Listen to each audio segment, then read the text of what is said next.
আসসালামু আলাইকুম ওরহমতুল্লাহ। প্রিয় দর্শক, আশা করি আপনারা সকলেই অনেক ভালো আছেন।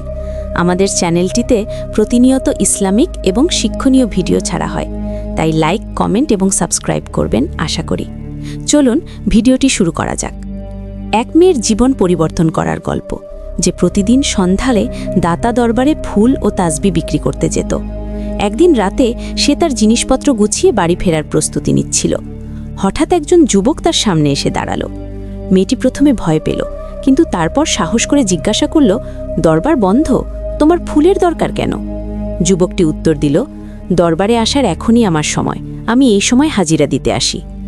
মেয়েটির কাছে এই কথা অদ্ভুত লাগল, কারণ সে আগে কখনো এই সময় যুবকটিকে দেখেনি। কিন্তু সে যত তাড়াতাড়ি সম্ভব বাড়ি পৌঁছতে চেয়েছিল। এই কারণে সে বেশি প্রশ্ন না করে বাড়ির দিকে রওনা হলো। যুবকটি ফুলের দাম দিতে চাইল, কিন্তু মেয়েটি টাকা নিতে অস্বীকার করল এবং দ্রুত সেখান থেকে চলে গেল। পথে অন্ধকার নেমে আসছিল এবং মেয়েটি হঠাৎ অনুভব করল যে কেউ তার সাথে হাঁটছে। সে চারপাশে তাকালো, কিন্তু কাউকে দেখতে পেল না। তখনই একটি অদ্ভুত গভীর আওয়াজ এলো, তোমার হিজাব ঠিক করো। মেয়েটি থমকে দাঁড়ালো, কিন্তু আশেপাশে কাউকে দেখতে পেল না। সে ভয়ে হিজাব ঠিক করল এবং দ্রুত বাড়ির দিকে এগিয়ে গেল। বাড়ি পৌঁছে সে জোরে দরজা ধাক্কা দিল। তার মা দরজা খুলল এবং মেয়েটির ভীত মুখ দেখে মা ভয় পেল এবং জিজ্ঞেস করল, কি হয়েছে, তুমি এত ভয় পেয়ে গেলে কেন? কিন্তু মেয়েটি কিছু বলল না। সে জানত যে যদি সে সত্য কথা বলে তাহলে তার মা তাকে আর কাজে যেতে দেবে না। সে শুধু বলল, আম্মা, তুমিই তো বলো যে মাগরিবের পরে বাড়ি ফিরে আসা উচিত। সেই রাতে মেয়েটির একটি অদ্ভুত স্বপ্ন এলো। একটি অস্পষ্ট মুখ, রাগে ভরা চোখ এবং সেই একই আওয়াজ, আজ থেকে তোমার মাথা থেকে হিজাব খুলবে না। ভয়ে তার ঘুম ভেঙে গেল এবং তখনই আজানের আওয়াজ এলো। মেয়েটি স্বস্তির নিঃশ্বাস ফেলল এবং অজু করে নামাজ পড়তে গেল। নামাজের সময় সে একটি মিষ্টি গন্ধ অনুভব করল। যখন সে তার মাকে জিজ্ঞাসা করল, তখন তার মা বলল, আমি তো কোনো ধরনের কোনো গন্ধ পাইনি। পরের দিন সকালে যখন মেয়েটি দরবারে পৌঁছল, তখন সেখানে পরিবেশ কিছু অদ্ভুত ছিল। সাধারণত সেখানে ভিড় থাকত, কিন্তু আজ সেখানে নির্জনতা ছিল। হঠাৎ ভিড় জমে গেল এবং মেয়েটির দোকানে এত কাস্টমার চলে এলো যে তার সব ফুল কয়েক মিনিটের মধ্যে বিক্রি হয়ে গেল। কিছুক্ষণ পর আবার সেই যুবকটি তার সামনে এসে দাঁড়ালো এবং বলল, কিছু ফুল পাওয়া যাবে? মেয়েটি বলল, আজ তো সব ফুল বিক্রি হয়ে গেছে। যুবকটি হালকা হাসি দিয়ে বলল, একবার দেখে নিন, হয়তো আমার জন্য কিছু বাকি আছে। মেয়েটি অবাক হয়ে খালি জায়গার দিকে তাকালো, যেখানে তার সব ফুল বিক্রি হয়ে গিয়েছিল। কিন্তু যখন সে আবার তাকালো, তখন সব জিনিস ঠিক আগের মতোই ছিল। মেয়েটি অবাক হয়ে বলতে লাগল, এটা কিভাবে সম্ভব? যুবকটি হাসল এবং বলল, এখন তো ফুল দেবেন নাকি? মেয়েটি চুপচাপ ফুল বের করে তাকে দিল। যেতে যেতে যুবকটি আরও একটি কথা বলল, যে কোনো বিষয়ে চিন্তা করো না এবং তোমার মা যেখানে বিয়ে করতে বলছে সেখানেই করো, এটা তোমার জন্য ভালো হবে। ছেলেটি একথা বলে চলে গেল। মেয়েটি স্তব্ধ হয়ে তাকে যেতে দেখল। এই লোকটি শেষ পর্যন্ত কে ছিল? মেয়েটির মনে শুধু এই প্রশ্ন ঘুরছিল যে ছেলেটি কিভাবে জানে যে আজকে তাকে বিয়ের জন্য দেখতে আসবে।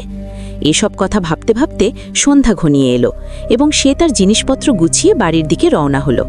বাড়ি ফেরার পথে তার কানে শুধু একটি আওয়াজ বাজছিল, জাফরান জিন, জাফরান জিন, যখনই এই নাম ডাকবে তোমার সাহায্য করা হবে। এই আওয়াজ শুনে সে ভয়ে আতঙ্কিত হয়ে পড়ল। সে বুঝতে পারছিল না যে এসব কি হচ্ছে। শেষ পর্যন্ত এই জাফরান জিনকে নিয়ে সে কৌতূহলী ছিল, কিন্তু ভয় তার মনে ছড়িয়ে পড়ল। সে দ্রুত বাড়ি পৌঁছল। বাড়ি পৌঁছে সে দেখল যে অতিথিরা এসে গেছে।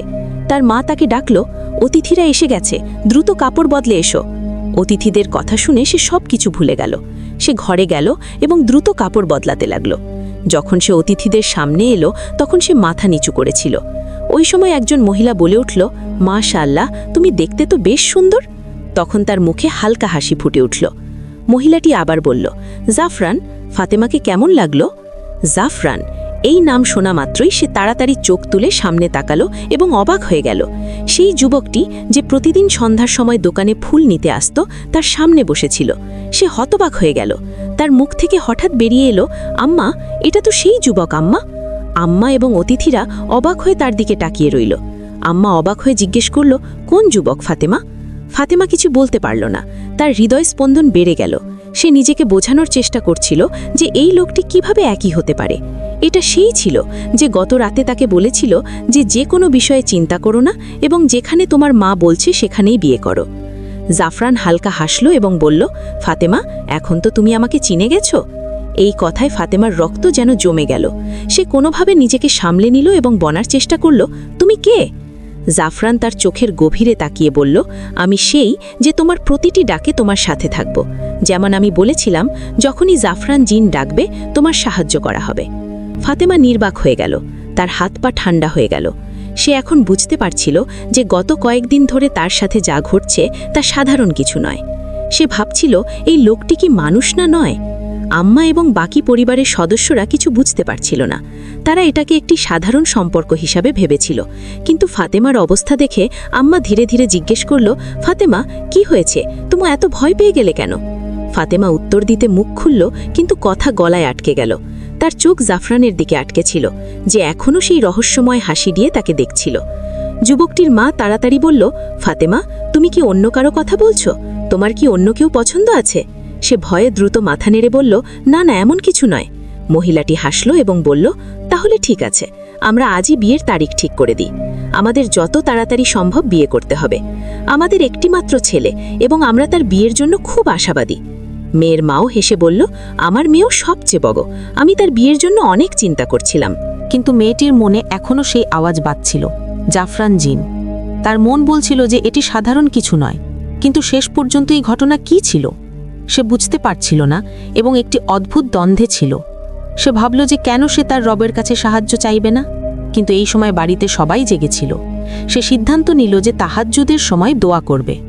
শেষ রাতে যখন তার চোখ খুলল, তখন সে সেই ঘরে চলে গেল যেখানে কেউ আসা যাওয়া করে না। আম্মা সেখানে বাড়ির অপ্রয়োজনীয় জিনিস রেখেছিলেন। সে জিনিসপত্র সরিয়ে কিছু জায়গা তৈরি করল যাতে সেখানে নামাজ পড়তে পারে। তাহাজ্জুদের নামাজ পড়ার সময় সে অনুভব করল যে তার সাথে কেউ আরও ইবাদত করছে। যখন সে কুরআনের আয়াত পড়ছিল, তখন কেউ তার সাথে সেগুলো পুনরাবৃত্তি করছিল। সে ভয় পেয়ে গেল, কিন্তু সে নামাজ ভাঙল না। তার মনে এতটুকু বিশ্বাস ছিল যে এই অস্তিত্বটি একটি ভালো আত্মা, নইলে সে তার সাথে ইবাদত করত না। সে দ্রুত নামাজ শেষ করল এবং দোয়ার জন্য হাত তুলল। তখনই সে একটি মৃদু ফিসফিসানি শুনতে পেল, তোমার দোয়া দীর্ঘ করো এবং তোমার জন্য ভালো কিছু চাও, তুমি যা চাইবে তাই পাবে। এই আওয়াজ থেকে সে একটি অদ্ভুত শান্তি পেল। তার মন শান্ত হচ্ছিল। সে অনুভব করল যে সে সব সময় এই আওয়াজ শুনতে চায়।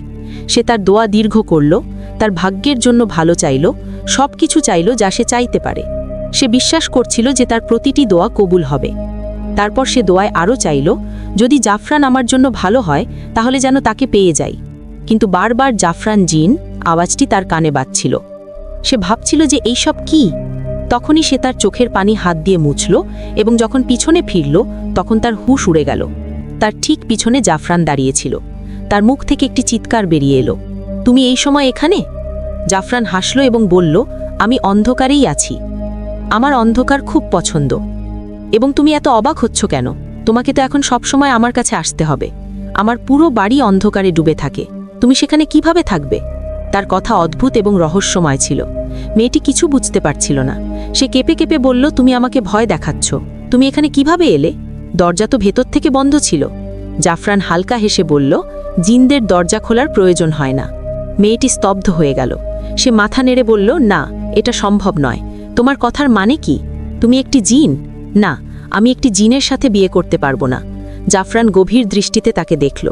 একটু আগেই তো তুমি শান্তি অনুভব করছিলে, এখন আমি সত্য বললাম তুমি ভয় পেতে শুরু করেছ। আমার থেকে ভয় পেও না। আমি তোমাকে কোনো ক্ষতি করতে আসিনি, বরং আমি তো তোমাকে খুব পছন্দ করি। তোমার এই হিজাব, যা সব সময় তোমার মাথায় থাকে, আমি তার প্রেমে পড়ে গিয়েছি। মেয়েটি হতভম্ব হয়ে গেল।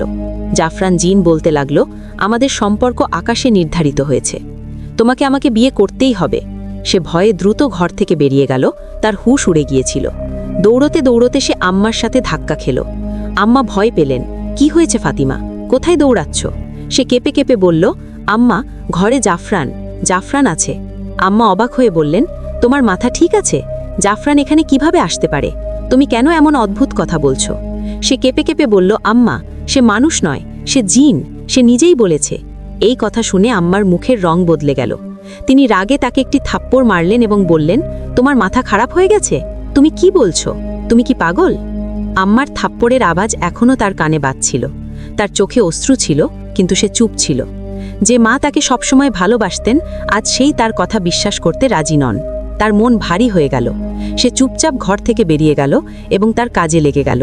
কিন্তু তার মনে শুধু একটি প্রশ্ন ছিল, শেষ পর্যন্ত জাফরান কি চায়, সে কে ছিল?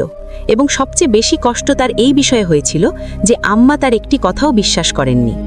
সে এই চিন্তায় মগ্ন ছিল, হঠাৎ কেউ তার সামনে কয়েক হাজার টাকা রাখল। সে অবাক হয়ে টাকাগুলোর দিকে তাকালো এবং যখন চোখ তুলল তখন তার রাগ সপ্তম আকাশে পৌঁছে গেল। সামনে আর কেউ নয়, সেই জাফরান জিন ছিল। সে রাগে দাঁড়িয়ে গেল এবং আচমকা তার কলার চেপে ধরে বলল, তুমি কি চাও? তুমি কে? চলে যাও এখান থেকে, আমাকে আর কখনো তোমার মুখ দেখাবে না। কিন্তু জাফরান তার কথাই শুধু হাসল। তার চোখে একটি অদ্ভুত চমক ছিল, যেন সে সবকিছু আগে থেকেই জানত। চিন্তা করো, তোমার আম্মা তো আমার সাথেই তোমার বিয়ে করাতে চায়। এবং হ্যাঁ, আরও একটি কথা, আগামীতে তাদের কিছু বলার প্রয়োজন নেই। নইলে যেমন আজ তারা আমার ইশারায় তোমার সাথে আচরণ করেছে, তেমনি আগামীতেও করবে। আমি তাদের চোখে এমন পট্টি বেঁধে দেব যে তারা কোনো কিছুই দেখতে পারবে না। তার কথায় নম্রতা ছিল, কিন্তু শব্দে একটি অদ্ভুত ভয় লুকিয়েছিল। ফাতিমার পায়ের নিচে যেন মাটি সরে গেল। তুমি আমার আম্মাকে কিছু করেছ? তার কণ্ঠ কেঁপে উঠল। জাফরান তার চোখের দিকে তাকালো এবং হালকা করে বলল, তোমার আম্মা শুধু তোমার মা নয়, সে আমারও মা। এখন তুমি এটা মেনে নাও যে তোমার এবং আমার সম্পর্ক আগে থেকেই নির্ধারিত ছিল। তুমি না মানলে কিছুই বদলাবে না ফাতিমা। তুমি যত তাড়াতাড়ি এটা বুঝবে ততই ভালো হবে। ফাতিমার শরীর কাঁপতে লাগলো।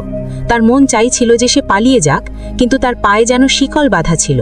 তুমি একটি জিন, আমি তোমাকে বিয়ে করতে পারবো না, আমি তোমার সাথে থাকতে পারবো না।